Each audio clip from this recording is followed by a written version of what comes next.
In this video, we're going to talk about the differences between sketch patterns and feature patterns in Fusion 360.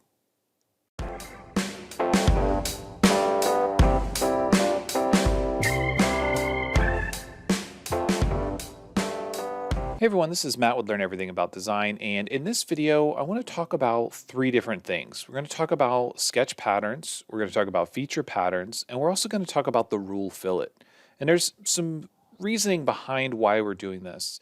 And that's because whenever we're designing, we need to make design decisions at different points. If you're creating a sketch, you need to think about whether or not you're going to pattern something at the sketch level or the feature level. So the first thing that we're going to do is we're going to start a new design. And it's going to be relatively simple. So what I want to do is I want to just create a circle. We're going to give it a dimension, say 150 millimeters, and then we're going to extrude it. Just give it 10 millimeters and call it a day.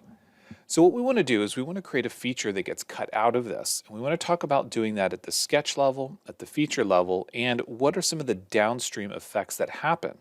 So we're going to start a new sketch on the top. We're going to create two circles. We're going to have a diameter of 75 for the inside one, and we'll do 100 for the outside one. Let's do 125, make it a little bit bigger.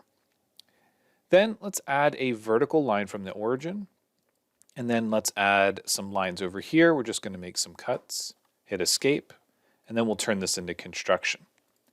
Next, we'll add a coincident relationship between these lines and the origin. This way they're always pointing at the origin, and then we can give them a dimension value. Now for this example, I'm just going to give it a 10-degree dimension, and we'll do the same thing over here, just selecting that original 10, and now we have a cutout that we're going to use and pattern around this part. So we have to think about whether or not we want to do this at the sketch level or the feature level, and there's not really a universal rule. However, I always lean more toward doing things at the feature level because it's more robust and easier to update downstream. While that's not universally true, there are some things that we just have to do at the sketch level.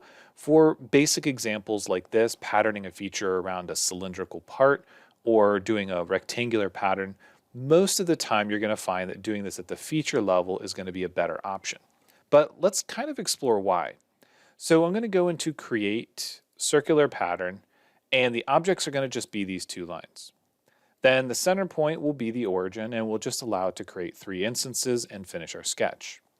So if we extrude these out, let's say we grab all three and we just go all the way down through the part using to all. Now we've added these three features here. Now there are a couple of problems that happen with this.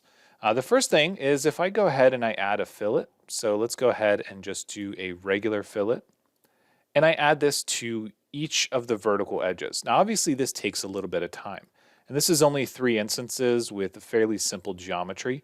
If we had to do this for every instance, it would take a good bit of time. I'm going to add a 5 millimeter fillet and call it a day.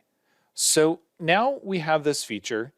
If we go back and we modify the sketch, and let's double click on the pattern, and let's say we want 4 instances of this now. We finish, well, the extrude is broken. So we have to go back to the extrude, hold down Control to add to our selection, and then we need to fix the fillet. Now if we go into the fillet, hold down Control, Command if you're on a Mac, and then select the edges that we want, and then say OK. Now if we happen to go back the other way, if we select this, go back to our pattern, and go back down to 3, it gets a little bit trickier because now we're going to get some issues. So you can see that even though the original design didn't have this sort of cutout in it, something happened along the way where we changed the pattern and the selection got messed up. So we have to go back in and we have to reselect these regions because it originally was looking at 4 selected profiles, and when we took one of those away, it didn't really know what to do, and it ended up just selecting the entire ring. That messed up the fillet feature, which we have to go back and fix, and you can see everything looks okay, we just need to allow it to rebuild. So that's a bit of a messy way to go about a design, especially if you think you're going to have some updates. So the better way to go about this is instead of doing this at the sketch level, we're going to do it at the feature level. So extrude, we're going to take this down through the part. Once again, I'm going to use to all.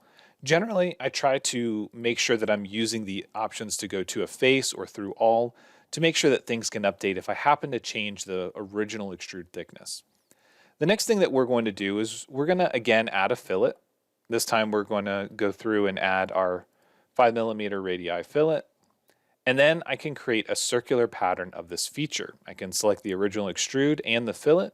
I can select the axis, which is going to be Z or a cylindrical portion of my part.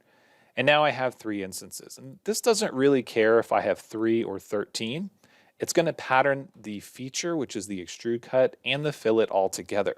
So this is a much better way for us to update the part based on those features rather than worrying so much about just adding it at the sketch level and then having to go back and fix everything. But there's one more step to this that I want to talk about. What if we didn't add that fillet? What if we happened to go back and we created something that was a bit more complex and we couldn't just easily add these features? Well, we can do a feature pattern of this extrude. Once again, we'll select a cylindrical reference or Z. We can add any number of instances. And if we want to add a fillet to this, we have a nice option called the rule fillet. Now, this was added probably a couple years ago. It doesn't get used very often because honestly, it could be better, but it does still give us some options when we're working on features like this. So we're going to select the faces or features, and for that, I'm going to select the extrude and the pattern, and you'll notice that it doesn't let me do the pattern. Now, that's okay. Let's try it without the pattern. If we hold down Control and try to select it, now it'll allow us to do it. Now, the reason for that is because there's a radius value here. If you happen to have a radius value in the fillet dialog or chamfer, for whatever reason, you have to hold down the Control or Command key to continue to select objects, even if you've already just selected your first thing. Now, the way that this works is it's going to take a look at all the edges or faces that are against that feature, which is going to be the 4 inside faces for the extrude and then all the ones that belong to those patterns. Then we can determine whether or not we want to do fillets only, which are going to be those internal corners, rounds only, which will be the external ones, or we can do fillets and rounds. Now, in some cases, that'll fail based on your geometry. In this case, what we want is the fillets only. We're going to say OK. And once again, this is a very robust way to update because it's not based solely on the sketch. We can modify the pattern. I can increase or decrease this number. And because the feature is based on the pattern itself and not based on a face selection or an edge selection, it doesn't care if there are more or less edges that in this design. It just simply uses the feature as its reference. So once again, that is a better way to go about something like this to make a more robust parametric design. Now, you might be thinking, why would we ever use a sketch feature as opposed to a pattern like this? Well, typically I would use a sketch feature, like a rectangular or circular pattern, if I have a very specific bolt pattern that I need to follow, for example. So in this case, if I happen to be making a bolt circle, and let's say that this had to be vertical with the origin and a certain distance away, in this case, let's say 25 millimeters, and let's say that it had to be 12 millimeters. Well, if I know that my design is going to be based on the fact that this is a 4-bolt or a 4-lug design, and it's going to be essentially just built into this base feature, this base sketch, and I know that that is not going to change, that is something I might do at the sketch level as opposed to doing a feature pattern. Because with the feature patterns, you will have potentially a little bit more computation time in your designs.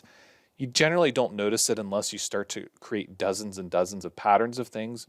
Now, that can happen, obviously, in these designs, but in this case, when you're talking about the base or the core features of a design, something like the bolt pattern, that is something that generally is going to stay fixed, and you don't really need to worry too much about downstream effects of changing that pattern if you're always going to be basing that on the 4-bolt pattern or the 5 or 6 or whatever the case might be. So that's one instance where I might go toward a sketch pattern over a feature pattern. But I'd say 99% of the time, it's going to be a feature pattern, and simply because it's just a more robust option. The times when you may not really have a choice are going to come down to the way in which the geometry is made. In some cases, we might say create a sketch on the side of this part. Now, when we create a sketch on the side of this part, we might be looking at something like a revolved cut. So let's say that we're creating maybe a taper to a counterbore and it's going to come down and maybe there's an extra step in here. Something like this that gets created through a revolve cut about this axis, Well, that's something that just doesn't make sense to do as a sketch pattern because the pattern itself is not based on that plane. This is something where you would most certainly have to come in and pattern this as either a feature or a face about a central axis in the design.